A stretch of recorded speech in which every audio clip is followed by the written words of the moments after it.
am Jamie Ruby from Sci-Fi Vision. So were both of you familiar at all with the game before you started working on the series, and have you since played it? I was familiar with the game. All of my friends were deeply entrenched in everything Halo while I was a kind of teenager and in my just entering into my 20s. So yeah, I was super aware of the game. I have played the game before. I'll be honest, I don't think I'm that good at Halo. I'm much better at Sims.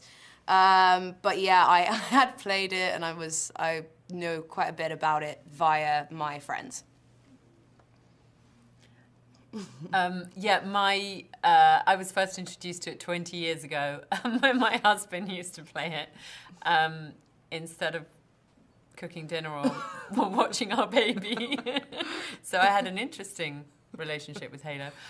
But since then, my sons have also played it. And of course, it's got its die-hard fans. It's been in competition in the last 20 years with lots of other games that have come onto our platforms. But I am impressed with its staying power and the fact that it has such a devoted following, and that it's a following of different generations, that it's not just something that's only existed for a couple of years and has got a fan base that's kind of similar. I think there's quite a lot of, it's not, it's quite a heterogeneous bunch who play it, which I like. It feels representative of the population.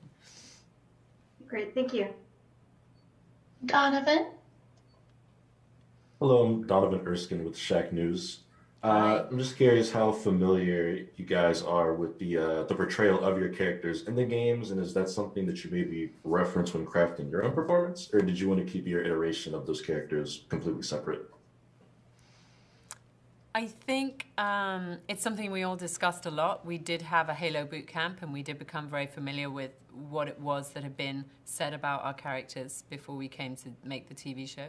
But we were very much encouraged to come up with some themes and, I guess, relationship dynamics, but also ambitions and goals for our characters that I think we got very excited about. And, well, I certainly did, and I think we all did. We were given quite clear storylines in that respect, and hopefully, going on, we'll get to explore those even more.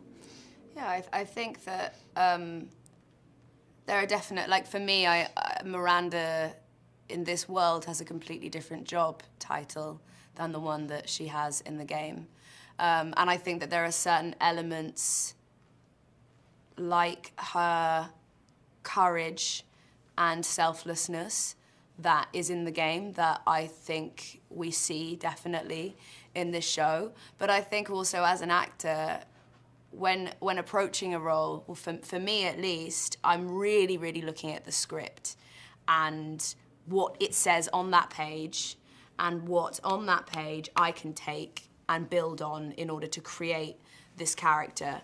And so I think that that's always going to be the starting point. So it's so helpful having the game and having that world carved out in so many different ways, from game to game and within the books and within so many different, all of the different ways that the world of Halo has been translated. But yeah, definitely the script was the kind of guide in the darkness in a way for me. Gary? Hello, Gary Katigue from ComicCon.com. Thank you for your time. There are definitely some interesting dynamics between the two of your characters. Can you just talk about a little bit how you each influence the other? Oh, that's interesting. I'll just quickly say, because I think our characters have very different versions of the relationship and different versions of culpability, if you like. And I think for Halsey, she was put on this earth to pursue one thing. She has been gifted with this ability to, well, not just to create and invent and be, a terrific scientist, but also with the March Against Time, she feels that the human race is about to be destroyed, and she wants to find the quickest route in order to ensure that that doesn't happen, and she wants to defeat the Covenant. And so she's willing to do anything, sort of short-term pain, long-term gain, and has this kind of utilitarian attitude that it's worthwhile saving billions of future generations than looking after the immediate biological progeny that she has. She just sees that, I think, as largely irrelevant.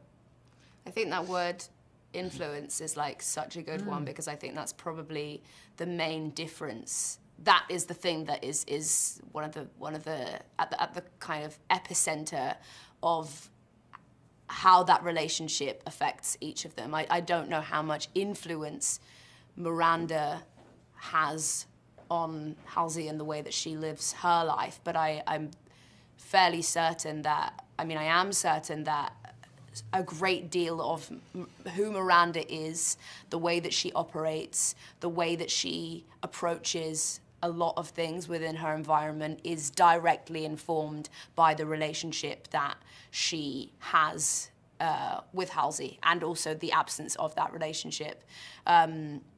And I think that's probably the hardest thing, actually, for Miranda, is in some ways witnessing somebody who has such a deep impact on her and on her life story, watching that person not be greatly influenced by her existence. Jig? Gig. Natascha, this question is for you because, Catherine Halsey has a rich history in the Halo video game universe.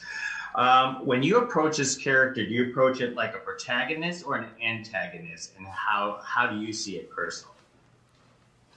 Well, I think as actors, we collect evidence. We find out what's said about our characters, and we find out what we say, and hopefully get past the sort of smoke and mirrors of self-delusion somewhere along the line, through the character's eyes. So I think that would she really see herself as an antagonist or a protagonist? I think for her, in different situations, either word could be used.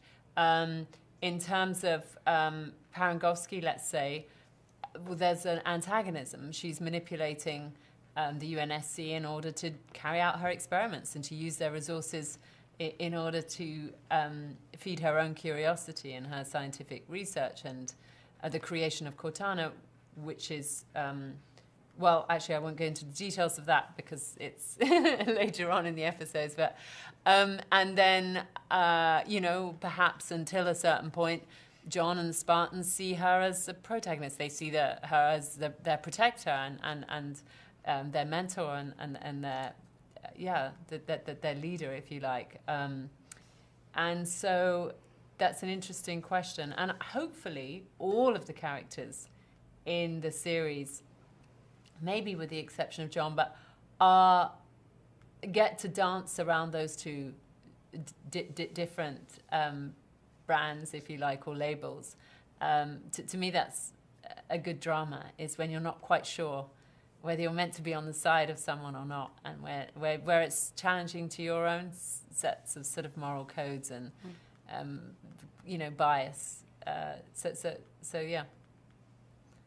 Thank you. Brian? Hi, Brian Jones from popculture.com, and this question is also for Natascha. Halsey seems to be one of the few people looking out for John.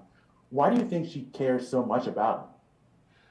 Because in a sense, she created him. I mean, she's deeply responsible for having made him the way that he is, with all the enhancements and the genetic sort of modifications and the various titrations and knobs that she's turned in order to make them into the killing machines that they've become. And so I think there's a ton of responsibility in that. But also she's guarding her, she's ensuring, I think, that because were they to turn against her, well, she'd be in trouble. So I think she's it's a sort of insurance policy.